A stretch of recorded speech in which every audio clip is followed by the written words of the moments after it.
ঠাকুরের আতুল চরণে প্রণাম জানিয়ে, আরাধ্যা জগৎজননী বড় মায়ের আতুল চরণে প্রণাম জানিয়ে, পরম পূজ্যপাদ বরদার চরণে প্রণাম জানিয়ে, পূজনীয় আচার্যদেবের চরণে প্রণাম জানিয়ে সকলকে আমার আনন্দিত জয়গুরু বলে আলোচনা প্রসঙ্গে সপ্তম খণ্ডে 25শে পৌষ 1352 সাল বুধবার শ্রী ঠাকুর প্রাতে মাতৃমন্দিরের বারান্দায় চৌকিতে বসে আছেন। আশ্রম প্রাঙ্গণে লোকজন ঘুরে বেড়াচ্ছিলেন। অনেকে ফিলান্থ্রপি অফিসের কাজকর্ম হচ্ছে। আশ্রমে সকালকার তরকারির বাজারে কিছু কিছু কেনা বেচা চলছে। ডিসপেন্সারিতে কেউ কেউ ওষুধপত্র নিতে এসেছেন।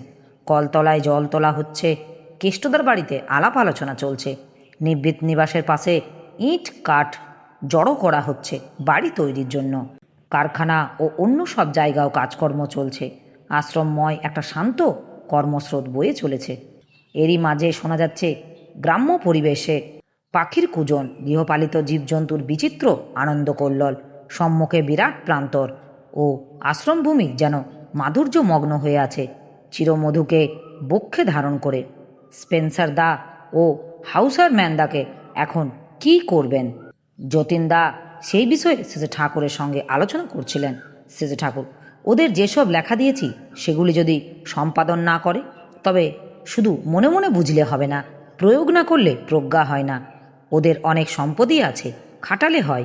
সংঘাতের মধ্যে পড়লে কে কেমন ব্যবহার করে সেইটা হলো বড় কথা। দ্বন্দ্ব, দুঃখ, কষ্ট, অপমান, দুর্ব্যবহার ইত্যাদি হজম করতে অনেকখানি ক্ষমতা লাগে। টান না থাকলে মানুষ তা করতে পারে না।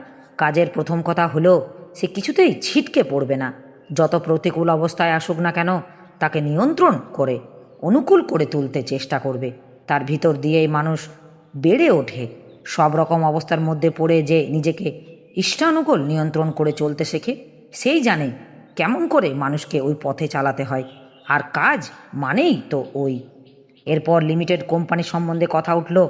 একটা কোম্পানির নাম দিলেন দি লাইগেট। তার ম্যানেজিং এজেন্টের নাম দিলেন কোরিয়ার অ্যান্ড কো।